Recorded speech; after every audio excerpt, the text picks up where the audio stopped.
আজ থেকে অনেক বছর আগে আমার বিয়ের দিন বাসর ঘরে আমি বসে আছি আর ভাবছি। তাহলে শুরু থেকে আপনাদেরকে বলি আমি কি ভাবছিলাম। আমি ছিলাম ক্লাসের সবচাইতে মেধাবী স্টুডেন্ট। আমার বাবার অবস্থা তেমন ভালো ছিল না। তো আমি ক্লাস 9-এ পড়ি। আমার বাবা এক প্রকার আমার মতের বিরুদ্ধে এক ভদ্রলোকের সাথে আমার বিয়ে ঠিক করে। তো ওনাদের অনেক টাকা পয়সা, ওনাদের বাড়ি আছে, গাড়ি আছে, আর আমি তো মধ্যবিত্ত ঘরের মেয়ে।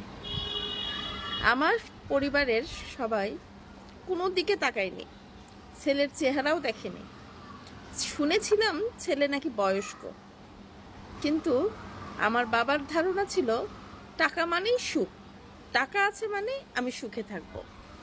যাই হোক, আমি বাসর রাতে অপেক্ষা করছি আমার স্বামী কখন আসবে, আর মনে মনে বেশ চিন্তা হচ্ছিল। এরপর আমার স্বামী যখন রুমে ঢুকলো, তার দিকে তাকিয়ে আমি হতবাক হয়ে গেলাম। ছবিতে যা দেখেছিলাম তার চেয়েও বিশ্রী দেখতে সে। যেমন মোটা তেমনি কালো, তেমনি তার উচ্চতা অনেক কম। আমি কি বলবো, আমি তাকে শুধু বললাম, খবরদার আপনি আমার কাছে আসার চেষ্টা করবেন না, আমাকে সময় দিন এবং আমার কাছ থেকে আপনি দূরে সরে থাকুন, নয়তো আমি সরে যাব।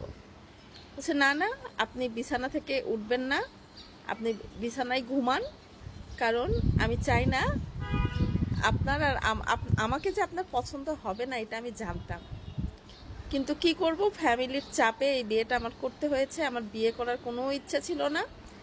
যত পাত্রী দেখতে গিয়েছি ততবারই পাত্রীপক্ষ আমাকে রিজেক্ট করতো।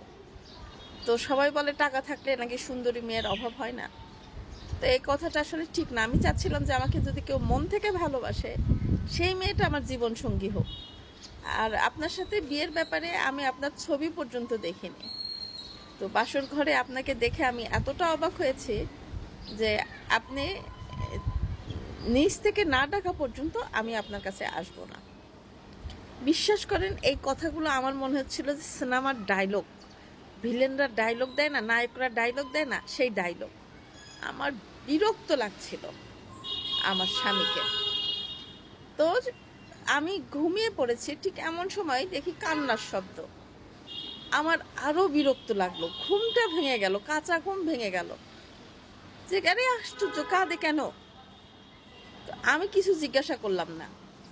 এই হচ্ছে আমার বাসর ঘরের স্মৃতি। যাই হোক, আমার কিছুতেই আমি আমার মন থেকে আমার স্বামীকে মেনে নিতে পারছিলাম না।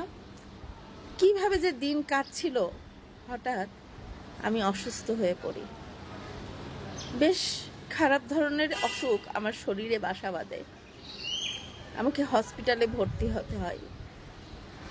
আপনাদের বলে বোঝাতে পারবো না আমার স্বামী আমার জন্য যে কষ্টটা করে। আমাকে যখন অপারেশন থিয়েটারে নিয়ে যাচ্ছিল, আমার স্বামী আমার হাত ধরে, হাত ধরবে, সে হাতটা না ধরে শুধু আমার দিকে তাকিয়ে কাঁদছিলেন। অপারেশন শেষ হলো, আমাকে কেবিনে দেওয়া হলো।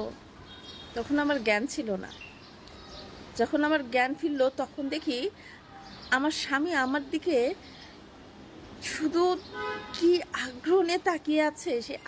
তার তাকানোর দৃষ্টিটা দেখে আমি তাকে বললাম, আপনি অত দূরে দাঁড়িয়ে আছেন কেন, আমার কাছে এসে বসুন।